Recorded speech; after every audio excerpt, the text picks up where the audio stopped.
Deus é o nosso refúgio e fortaleza, socorro bem presente nas tribulações. Salmos 46, verso 1. Ministério Pão Vivo, vem comigo em meu canal Gotinhas da Verdade, para mais um bocado de lições na palavra do Senhor. Por falar nisso, olha, o nosso canal completou, agora no dia 4, 2 anos. E nós temos nesse canal 750 vídeos gravados.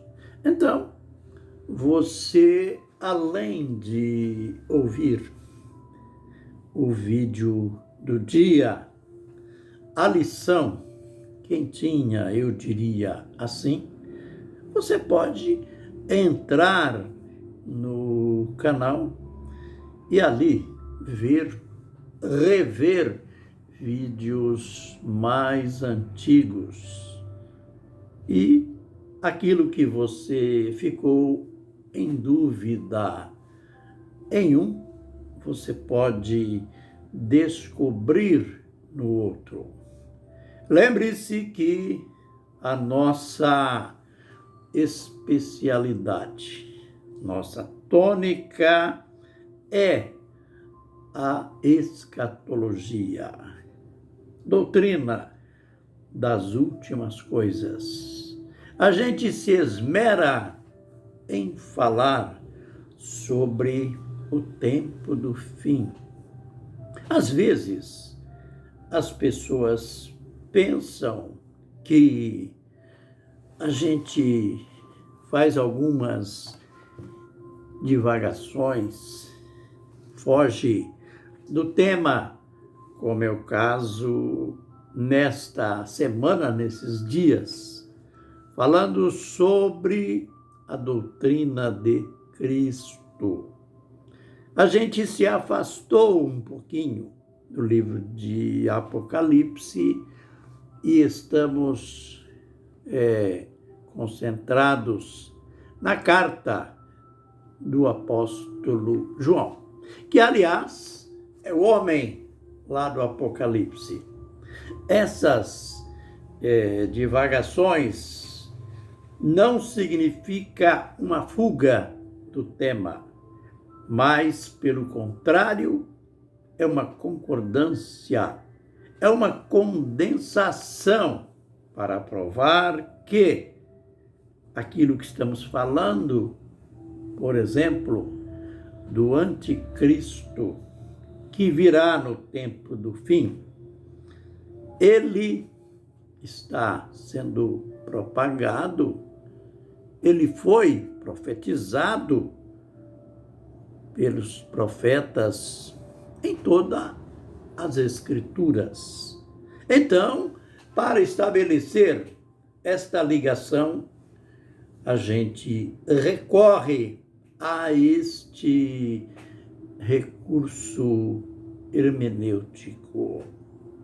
E, falando sobre doutrina de Cristo, ou ensino de Cristo, que não quer dizer aqui, nesta carta, a 2 de João, no verso 9, não quer dizer que algo que Jesus ensinou.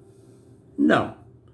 É algo que era prática, que era algo básico da fé cristã. E por que não dizer, é algo básico da nossa fé.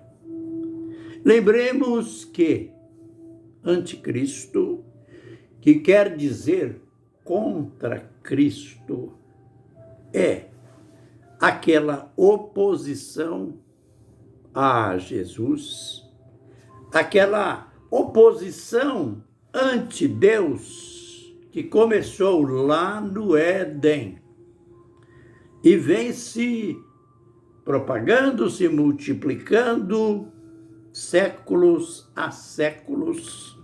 E essa oposição a Deus chegará ao seu clímax no tempo do fim. No tempo em que vai acabar o governo do homem e vai se iniciar o governo de Deus.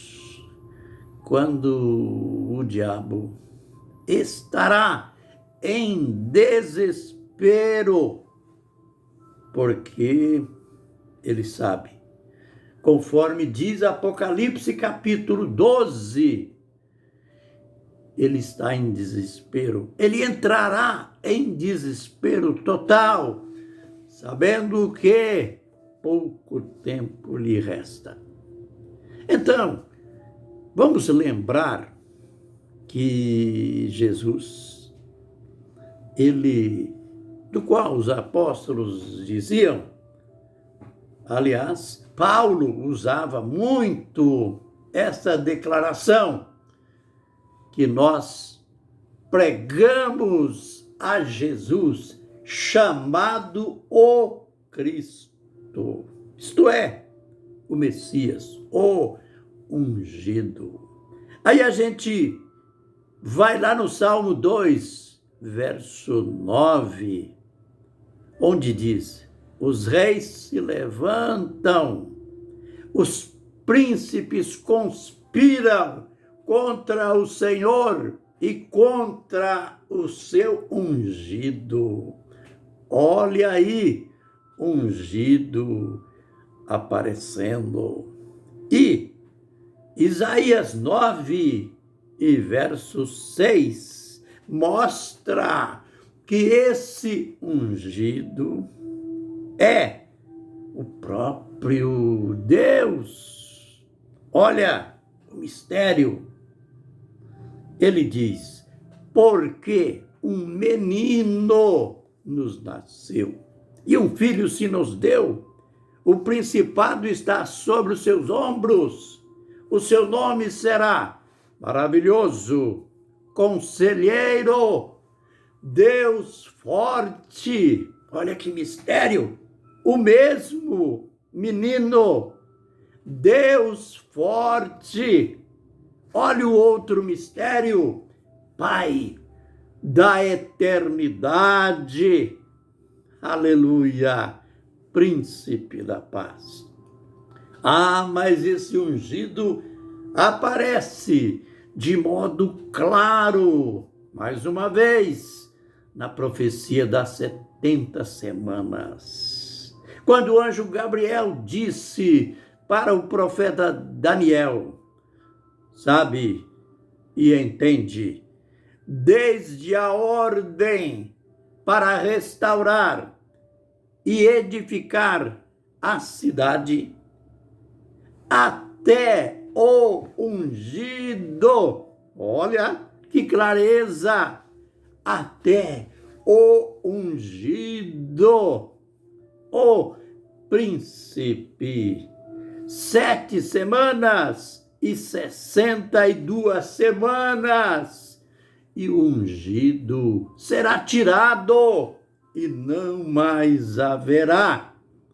Que preciosidade as Escrituras têm no seu conteúdo. Olha a profecia, o anjo dizendo, falando com o profeta de modo claro, o nascimento, a vinda do ungido e também a sua morte. Isso em torno de 500 anos antes. E a profecia se cumpriu de modo literal. Você sabe disso? Quase que, aliás, no primeiro século, o mundo inteiro já sabia disso.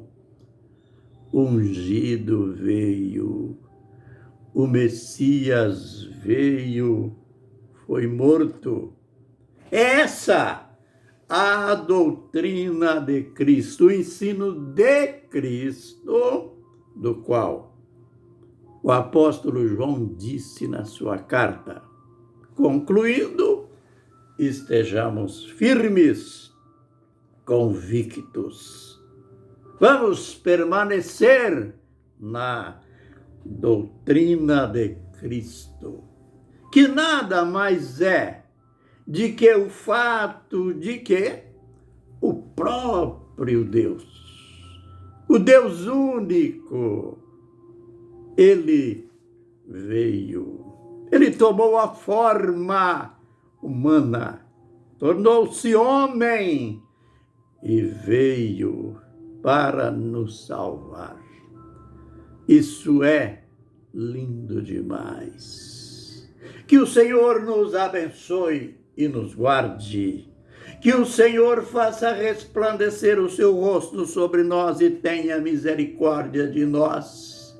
Que o Senhor sobre nós levante o seu rosto e nos dê a paz.